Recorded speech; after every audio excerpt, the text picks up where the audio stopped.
రాహుల్ హత్యకు కుట్ర, బీజేపీ నేతల కుట్ర చూసిరా. రాహుల్ హత్యకు బీజేపీ నేతలు కుట్ర చేస్తా ఉన్నారట. పోలీసులకు కాంగ్రెస్ ఎంపీ అజయ్ మాకెన్ ఫిర్యాదు. ప్రశ్నిస్తున్నందుకే రాహుల్ పై విద్వేషపూరిత కామెంట్లు. దేశంలో అశాంతి నెలకొనేలా బీజేపీ నేతల చర్యలు. రాహుల్ నాలుక కోస్తే రివార్డ్ ఇస్తామనడం ఏంటి, వెంటనే చర్యలు తీసుకోవాలని కంప్లైంట్ అంటూ ఇక మరి దీనిపైన ఇప్పుడు మేధావులు మాట్లాడాలి, మరి మేధావులు చెప్పాలి.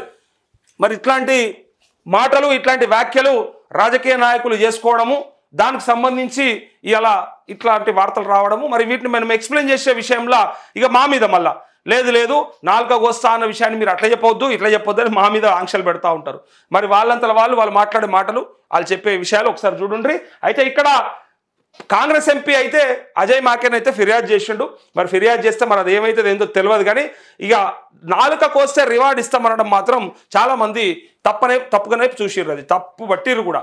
తను మాట్లాడిన మాటలు తప్పే, అది తప్పనిపిస్తే దాని చెప్పాల్సిన సందర్భం వేరు, చెప్పాల్సిన విషయం వేరు. కానీ ఇట్లా మాట్లాడి నాలుక కోస్తే రివార్డ్ ఇస్తామనడం అనేది చాలా పెద్ద తప్పు అని చెప్పేసి చాలామంది అనుకుంటా ఉన్నారు బయట.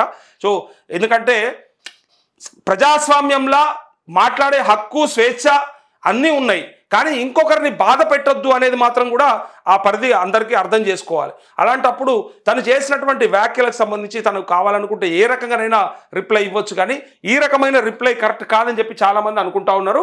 అందుకోసమే బీజేపీ నేతలు కుట్ర చేస్తూ ఉన్నారు చంపడానికి. నాలుక పోయడమే కాదుగా ఏం చేసినా సరే అంటే రేపు ఎవరినైనా ప్రోద్బలం చేస్తున్నట్టు, ప్రోత్సహిస్తున్నట్టు, పురిగొల్పుతున్నట్టు కనిపిస్తూ ఉందని వాళ్ళు కంప్లైంట్ చేయడానికి ప్రయత్నం చేశారు. బట్ ఇది జరగాల్సిన విషయం కాదు, ఇలా జరగకూడదు, భవిష్యత్తులో కూడా ఇట్లాంటివి రాకూడదు. ఏదైనా సరే ప్రజాస్వామ్యయుతంగా మాట్లాడుకోవాలని చెప్పేసి మనం కోరుకుంటా ఉన్నాం.